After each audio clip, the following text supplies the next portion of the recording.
કિલોનું નકલી ઘી ઝડપાયું છે। 495 કિલો બનાવટી ઘીનો જથ્થો ઝડપાયો છે। નકલી ઘીના વેચાણ ઉત્પાદન કરતા 66 એકમો સામે પણ કાર્યવાહી કરાઈ છે। અધધ કહી શકાય એવું 3 વર્ષમાં જુઓ કે 86.80 લાખનું આ નકલી ઘી ઝડપાયું છે। 495 કિલો બનાવટી ઘીનો આ જથ્થો ઝડપાયો છે।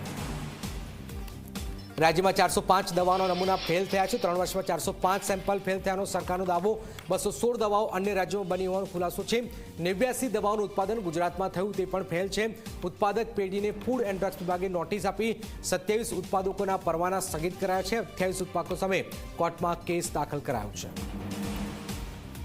હિતલ અમારી સાથે જોડાયેલા છે। હિતલ, એક તો ઘી પકડાઈ રહ્યું છે, દવા પકડાઈ રહી છે, સરકારે જે જવાબ આપ્યો છે એના જે અનેક સવાલો ઉભા કરી રહ્યો છે કે આટલું બધું મોટા પ્રમાણમાં ગુજરાતમાં નકલી પકડાઈ રહ્યું છે।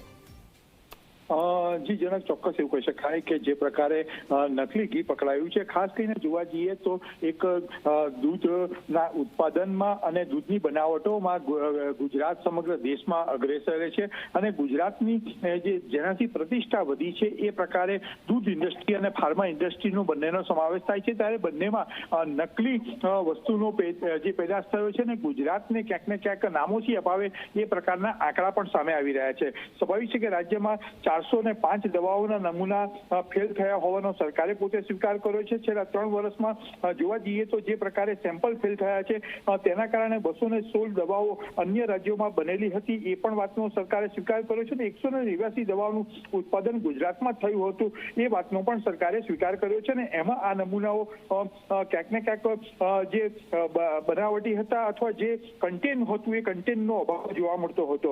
ફૂડ એન્ડ ડ્રગ્સ વિભાગ દ્વારા આ ઉત્પાદકોને કારણ દર્શક નોટિસો આપવામાં આવી છે અને 27 ઉત્પાદકોના પરવાના પણ સ્થગિત કરવા સુધીનો નિર્ણય રાજ્ય સરકાર દ્વારા કરવામાં આવ્યો છે। કોંગ્રેસના બિમલ ચુડાસમાના પ્રશ્નના જવાબમાં રાજ્ય સરકારે આ સ્વીકાર કર્યો છે। જી જનક, બિલકુલ બિલકુલ આભાર હિતલ। તો દવા હોય, નકલી ઘી હોય, મોટા પ્રમાણમાં જે પકડાયું છે એના આંકડા સરકારે આપ્યા છે।